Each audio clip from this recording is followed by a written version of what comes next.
I've harvested about 150, and then the rest 150 is still sitting there. In fact, I have a breakdown of a combined harvester, which we don't have any part in the country. Anything that is breakdown, you have to send it to China. You have to import it from China. Before it reaches, the rest have gone bad.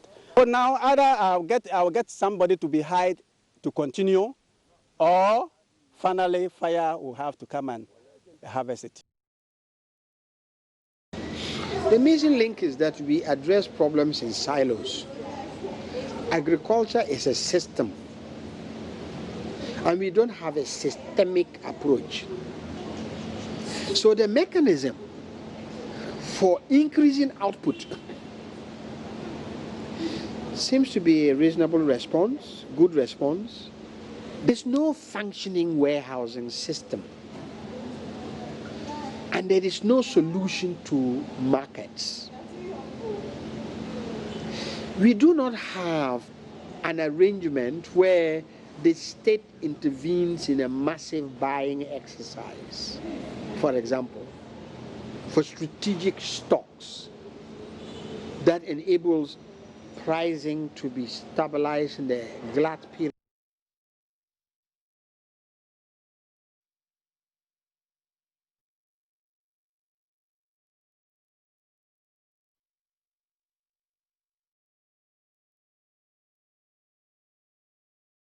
Well, so now we told you about the difficulties not only the rice farmers are facing in Fumbisi, but other areas where we have rice being grown.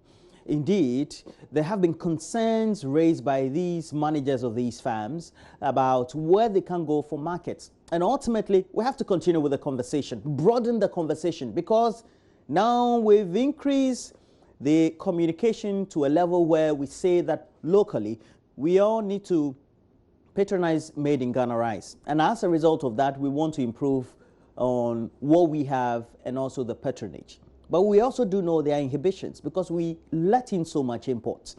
Well, let's get on to the lines and then get to have some great conversation. Right now, streaming into the studio is Dr. Yao Osei-Asare, Senior Lecturer, the Department of Agri-Economics and Agribusiness, the University of Ghana. Good morning to you, sir. As we have it, if you look at the current difficulties that are being recorded just recently, you would know that we got here because of a certain reason. What definitely will be the reason, sir?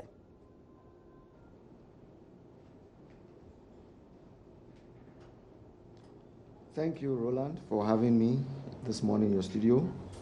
I've listened to one or two of your... hello? Can you hear me? Yes, please. And hello? Yes, I can hear you, sir. Just look into the camera lenses. I'll be very much appreciated. Okay. All right. Right. Okay. All right. Thank you. The issue is not a new thing, as we might all be aware. It's not a new thing, and it appears seasonally we continue to have such a problem. In my understanding, it is basically an issue of systematic planning to ensure that our local farmers, in this case rice farmers, become competitive. You know, so all along, if you look into our development plans, you observe that basically we focus on agricultural production, increased productivity, productivity. Now, that is just the first step. These farmers that we are encouraging, subsidizing seeds, fertilizers, will produce. After that, what next? They produce, as we expect, yes. Now they must market. They must find markets. That is when it will translate into incomes, and for that matter, increased livelihood. So just to summarize, the problem is systematic planning. That is the issue. So ultimately, it looks like it's something we should have worked on a long time ago. Have some structure worked back timelines, either in the short to medium to long term, right? By way of policy direction.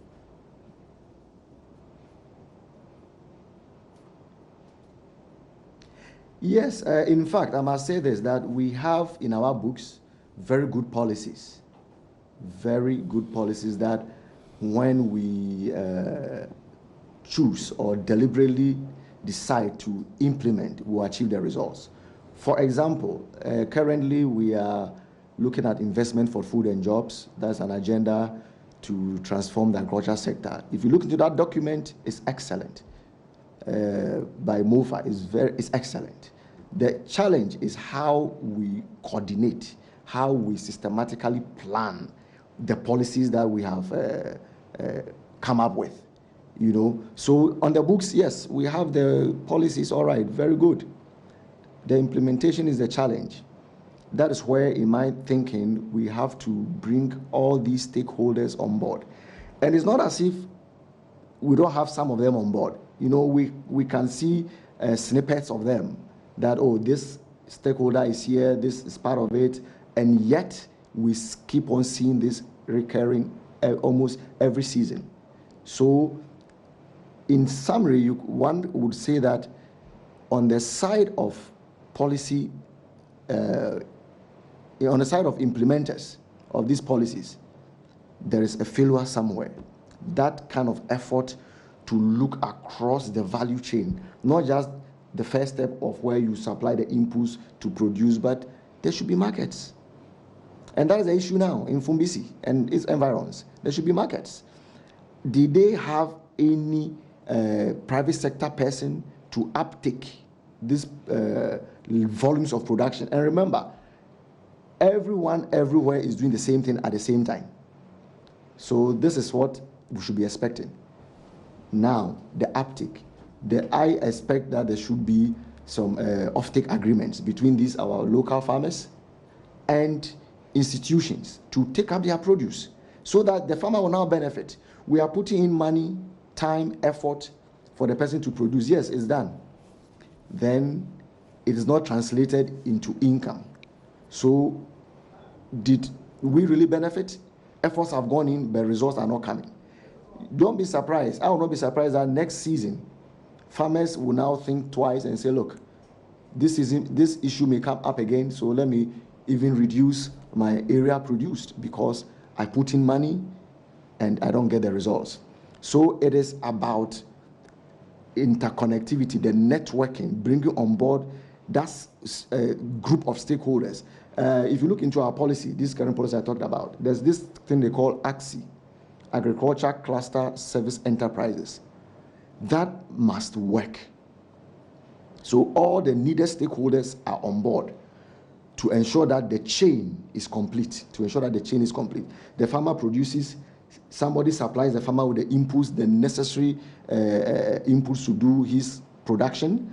Somebody must offtake, somebody must supply the funds, somebody must do the processing, somebody must now sell. It must be a complete chain. That's why we call it value chain. You know, along the chain, everybody makes some effort, makes margins along it. But if it is broken along somewhere, then you will realize that we can never be competitive. So it is about systematic planning and implementing what we say we want to do.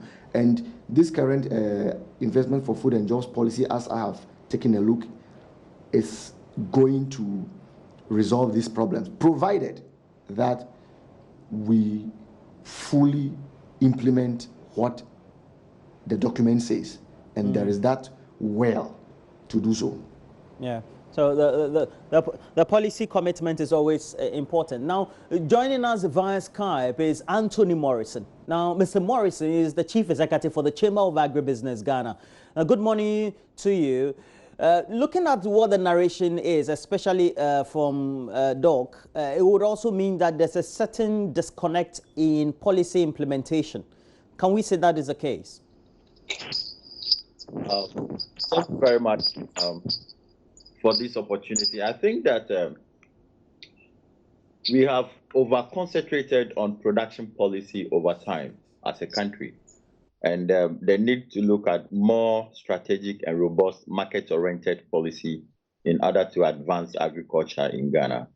If you look at the planting for food and jobs that we have, there is a major component that is missing.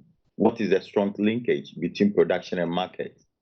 And in the current world of trends, we're looking at how the market is actually determining what you should produce and the type, the variety, the taste. These are very critical points. So you are right on that. We have over the past years been missing the missing link. In addition to that, the current challenges could also be touched based on the fact that there are not enough combined harvesters on the ground. So farmers are not actually selling the rice itself, but they are selling the paddies. They are struggling with harvesting equipment. So we need to find a lot of varied ways in solving this scenario. Just yesterday, I was delivering my keynote speech at the Africa Agri Conference in South Africa here, where I am now. And the issue has come up several times as to what are we doing as a continent.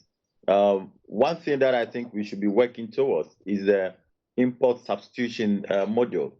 This import substitution model are very critical to the development of every country and a continent.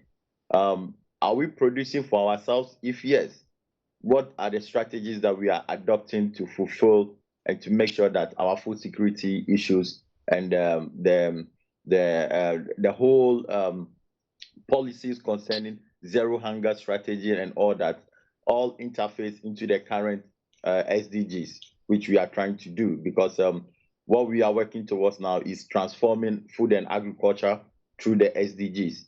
So when you look at the current rice glut in the country, you attribute that to some failures on the part of the of policy to be able to integrate very well the SDGs and to make sure that we actually solving the problems.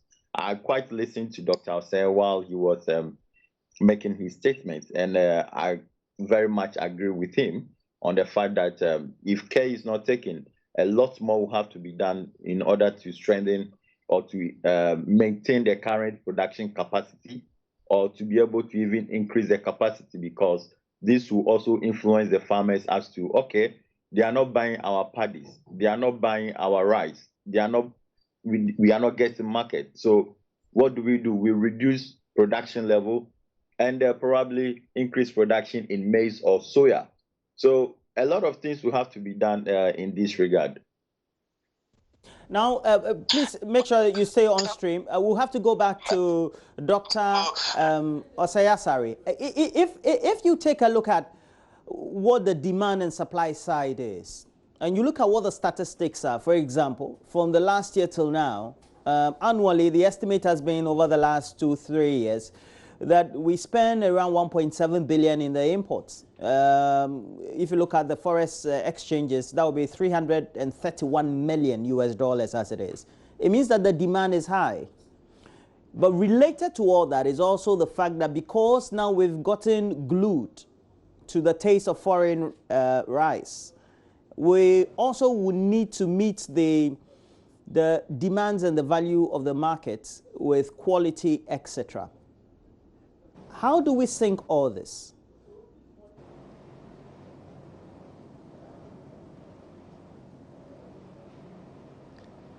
Well, Roland, that is clearly the issue. You see, we are producing. Our farmers are doing their best. Certainly, the taste of Ghanaians have gone high. We love long grain, perfumed, quality rice. That is what we want. Are our local farmers producing that? The issue is, yes, a few areas you find them doing their best, elsewhere, no. So how do we get Ghanaians to eat their own? Grow what you eat what you grow. So from what I said, it must be a deliberate policy direction. The first step is to what we call moral suasion. Appeal to Ghanaians. Eat what you grow, grow what you eat. Whilst we are going that direction, there's also the need to also, from the policy side, make sure consumers get what they want. We can't change their taste. It is moving.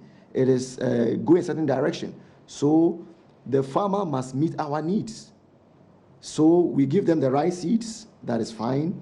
Do we have the destoners? Do we have the required implements to make sure this rice is clean, less broken, well packaged, and at a good price? These 4 issues. Is it what? Can we do this? We import. Why do we import? Because it's business. Because it's cheaper. For it to move from Thailand to Ghana, it's cheaper. Now, can you imagine that moving all this distance to Ghana, it is still cheaper than locally produced rice? One, cost of production is high. How can we deal with that? There's a need to ensure that agri inputs prices come low. And that's the reason why seeds and fertilizers have been subsidized for the farmer. But for how long can that happen? So, from the side of the farmer, remember, this farmer wants to produce. That's where he ends. That's where he ends. So somebody must uptake to give the farmer his income. Then it continues along the chain. So to stop these huge imports, it will be difficult, but I know it will be a gradual process. Whilst we empower our local rice farmers to be competitive, and that must be from government. For example, we are subsidizing fertilizers and seeds. What else can we do for them? Because it is coming. The importers want to still be in business. So we must bring them on board to let them know this is a win-win situation, patronize local produce rice. But they will tell you, look, my consumers don't like this type of rice. So we must resolve that matter. Are we producing the rice that meets the market demand, the market taste?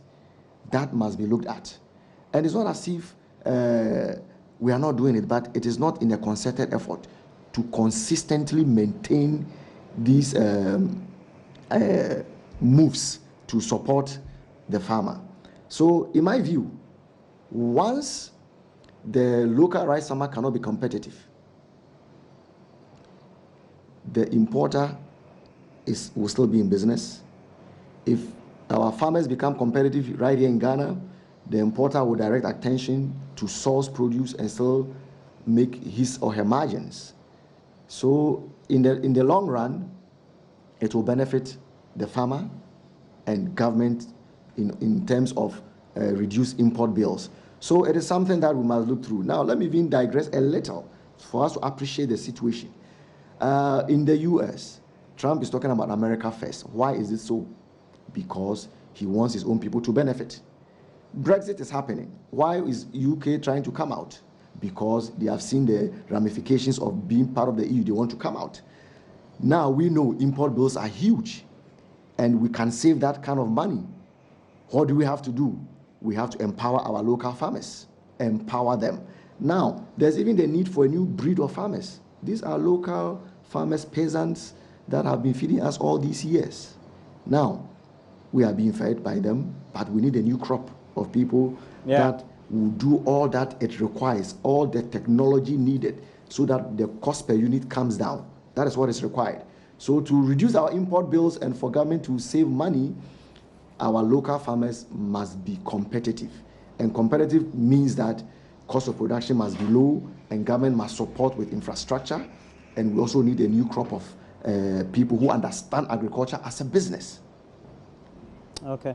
Let me go back to Mr. Morrison. Mr. Morrison, are we growing the type of rice that the market wants, the one that we've gradually, consistently made the market get used to, and so have developed the taste for it? Mr. Morrison.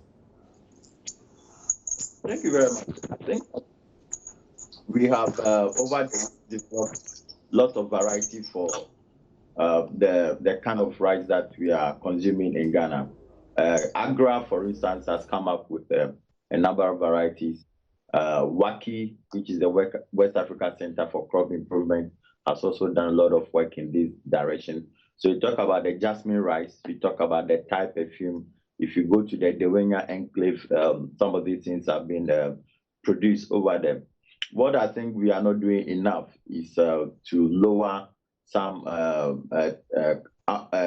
component of our input that goes into rice production. Just as Doc has rightly said, we reduce the cost of production so we can be more competitive. And since we already have a more favorable environment for rice production in the country. Then again, if you look at 4 months ago, government did some kind of a tax review where a lot of imports were given some form of tax exemptions. Some of these things do not boost local economy. We have spoken against it. The fact that we keep giving foreign imports some favorable conditions to compete within the local market. We need to also introduce the local content policy in order to protect indigenous investment into the agriculture industry, because these are some of the only ways we can do that. Going forward, the type of variety that we do, we need to deepen it further. When it comes to the school feeding program, what kind of rice are we giving them? Are they buying enough local rice for our children in the schools? When it comes to the hospitals, what kind of local rice do they cook for them? When it comes to the local restaurants, the wachi and all and what have you, I mean, what kind of rice is it in there?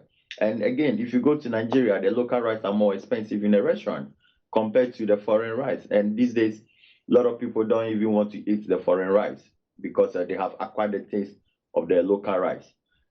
Now, we also need to look at the branding strategy.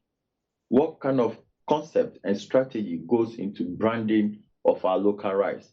We need to start talking to branding experts to see how we can brand our local rice in order to attract the necessary market.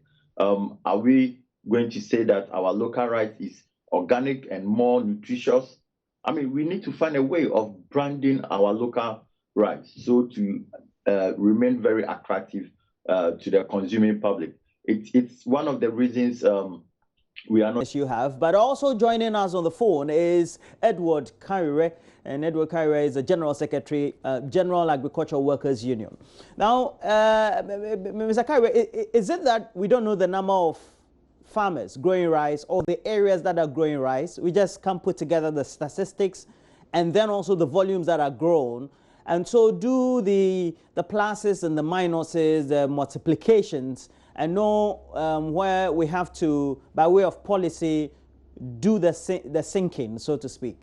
And that's where we find ourselves.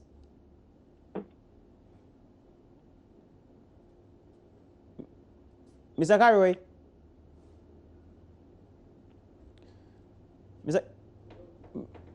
Mr. Karire, good morning. Okay. Mr. Karire, are you on the line? Yeah, I'm on the line. Yes. Good morning, sir.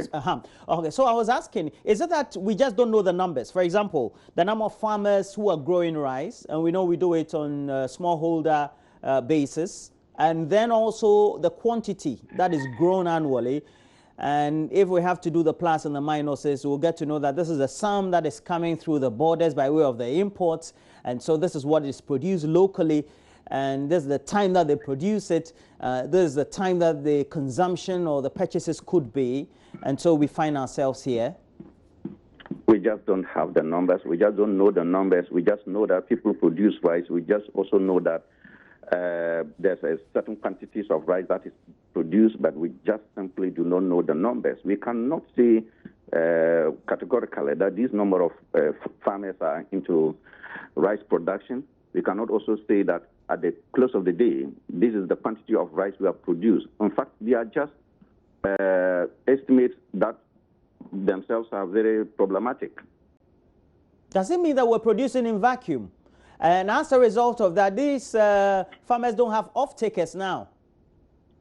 Yes, because we have not planned enough for the agricultural sector, particularly the rice sector. You know, one of the things that my colleagues indicated is to say that, you know, production cannot be done in vain.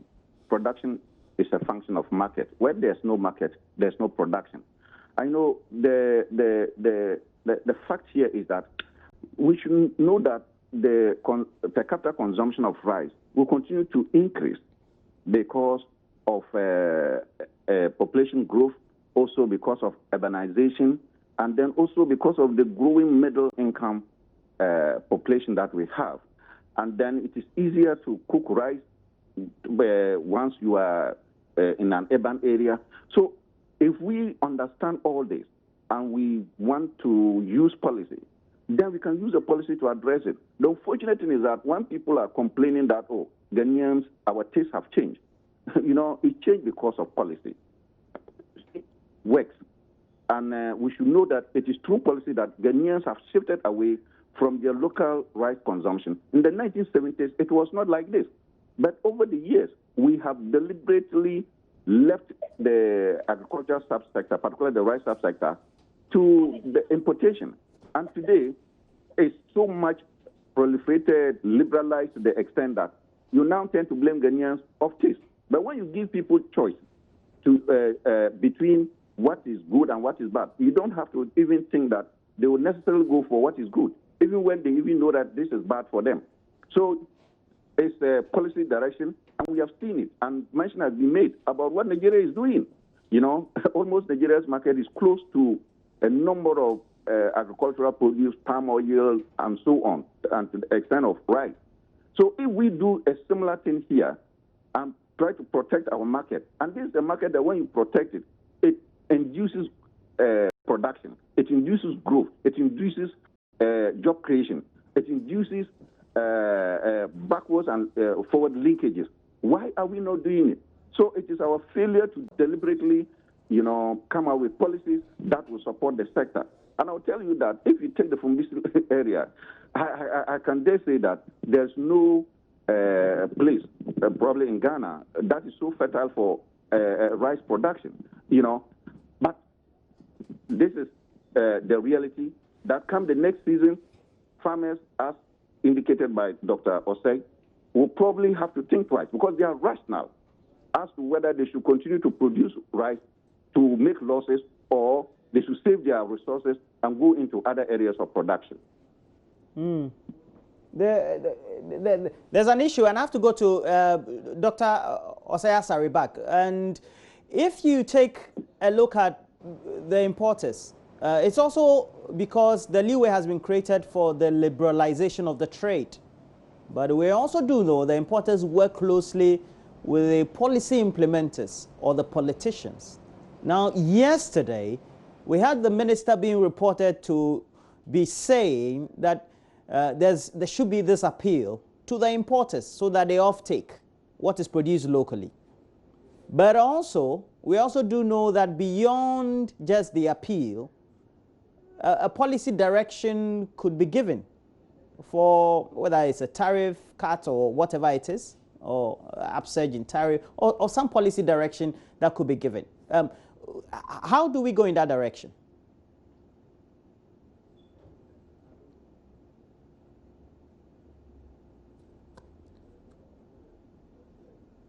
Dr. Asare. Okay. Mr. Kariwe, are you on the line? Yeah, I'm on the line. Okay, sir. Let me pose that to you. What the minister was intending on doing, having the dialogue and appealing to the importers, if we just suppose that to, let's say, look, we are government. This is the instruction. But of course, we know the number that could be let in based on the consumption patterns. And by this point in time of the year, the farming year, we need the locals also having the off-takers from the importers. That could be done easily. Well, we have a country to run. You don't manage a country by appealing. You manage a country by policy. And that's why we have a state. The state is the only body that can, make laws and use force to ensure that those laws are complied with. So we are a country, we are managers, we are managing an economy. We should not dwell so much on appeals. It will not work. It won't work. And the importers are also responding to policy. They are not responding to appeals because importers as individuals, are business people, are selfish, just like any other business person. They are seeking their interest first protecting and increasing their profits. So if you dwell so much on appeals, it will not work. What we are saying is that there must be clear policy direction as to what you want to do with the sector. And that is what I don't think that if you look at Nigeria and how diverse they are in terms of population and views and so on, I don't think that their government just try to appeal to Nigerians, or we are going to do this, we are going to. They implement the policies. There are some Nigerians who are not happy with it, but that is the government policy. So in the same way, we should move away from appeals and then work on the policy. The importers cannot defy us because they have to conform with rules. And if the rule says that, look, you cannot bring rice to this country, or you have to bring this quantity of rice into this country, then that's what they have to do. When you do that, then you must also position yourself to make sure that your producers get the market. And let's be clear that the rice production is only one stage. When you produce the rice, there's so much you still have to do to it to be very attractive. And that is the processing and so on. How are we investing into processing? How are we investing into making the rice attractive? You see, and this is what we have to do. And when you are doing that, you must be able to reduce Ghanaians' exposure to imported, cheap, and unhealthy rice, so that they don't even have the much of the opportunity to choose between the local rice and that rice. Some will say it is our right to choose, but the rights are also exercised within a certain limitation. So we need to work it from that point. And I don't think that appealing to rice importers is the way to go. It's to give them direction. That tag locally. I'm a marketing communication person. I mean, if you tell me something is local in the context of the third world, the sub-Saharan context, it is inferior. Well, you know, if it's inferior, when it is inferior, it is to make it superior. And we don't develop competitive advantage overnight. Today, we have the comparative advantage because cost of production, probably we have good lands and so on. But the world has moved beyond that, because we are first and foremost should produce to feed ourselves. This point has been made very clear. And you see, if you encourage local production and then you get the market for them, the local market by itself continues to expand because of population growth. I've always indicated that, and because of urbanization. So you cannot leave your economy, particularly the rice economy, to supply and demand forces. It cannot be the one to actually deliver the type of results that we are all looking for. We need to be able to control supply, how much we want to supply at a particular time, and that is through production. We also need to control demand and skew demand in a certain way, and all that will come from the policies. And what I'm saying is that we are simply not doing that. You recall that in 2003, there was an attempt to even place tariffs, increase the tariffs on rice and poultry. It did not work. I remember Osafo Mafu was the finance minister at the time, was he not? Yeah, yes, we did not follow it up. And then the bottom line is this. One, the policy must be good. The policy must be Ghanaian-centered or people-centered, domestic-centered. Two, you must implement it to the letter, and then you must also implement it the way it is supposed to be implemented. This is our bane. Our bane is that even where the policy is good, we abandon it along the line.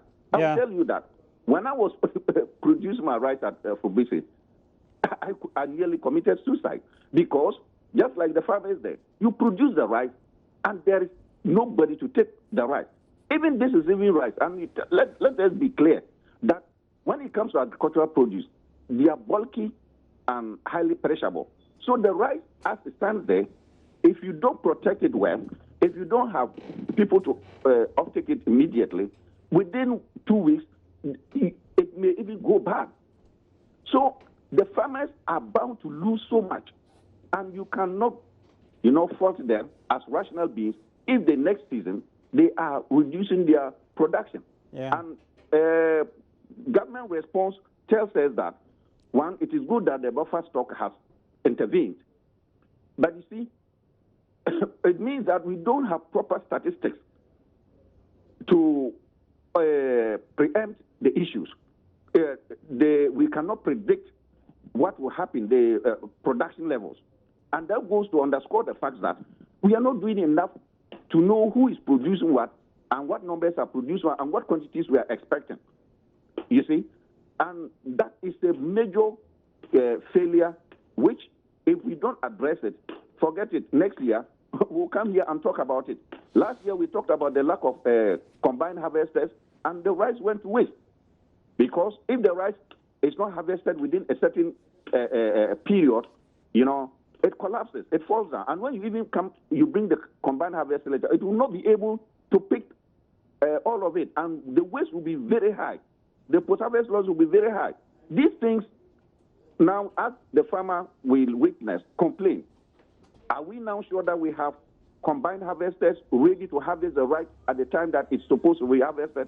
If it overdries, it becomes problematic when you want to use it for a particular brand like long grain or unbroken rice and so on, because you must control the humidity. The time you harvest it is important, and the time you process it is important. All these things are matters that we are simply not looking at, and we think that when we just produce, it's only paddy. What you saw there is paddy. Even if they give you 100 bags, it will be very difficult to carry it to Accra to consume. You finally leave it there. Right. So it's not consumable immediately. All right. What we have seen on the farm. Let me ask you this, just a last question before we let you go. What has now surfaced over the last day or two or three is because maybe we've given it some hype, right? It means that it's something that the farmers face annually. Exactly so. And you can see that, but for your media house, probably there will not have been an intervention. The media, in fact, is doing so much. It's just that, people go to sleep on their jobs. Because it is not your duty as a media, for instance, as a first duty, for you to be going around to see whether farmers have got problems or they don't have problems. Those people who have been mandated and indeed being paid from the taxpayers' money to do that are supposed to do it. So it means that if your media house had not brought out this matter, I don't think that assistance would have come to them. And I listened to the buffer stock chief executive, how they have quickly intervened and so on. The question one will ask is, where were they? Is buffer stock company in Accra alone? Where are they supposed to be situated? Are they supposed to be where they procure their stock, that is the maize, the rice, and whatever, or they're supposed to be in the cities? So, again, it tells us that we may have policies, but we don't go far to implement those policies. Policy synchronization. Right. Thank you very much. Edward Kariwe is the General Secretary, the General Agricultural Workers Union. And this subject will not go away. We'll continue with it. Get to see what the policy direction is for the short, medium, and long term. We always talk about the imports. Now, we're told that, initially I said 1.3 billion or 1.7. Now, we're told this year, just recently, the senior minister just mentioned 2 billion. And it's even believe more. Well, we'll see how it goes. But we have to move on. Today is a Healthy Thursday. So we want to discuss sleep disorders. I told you that, and why many of us can't sleep. But what do we need to do to deal with them? Stay with us.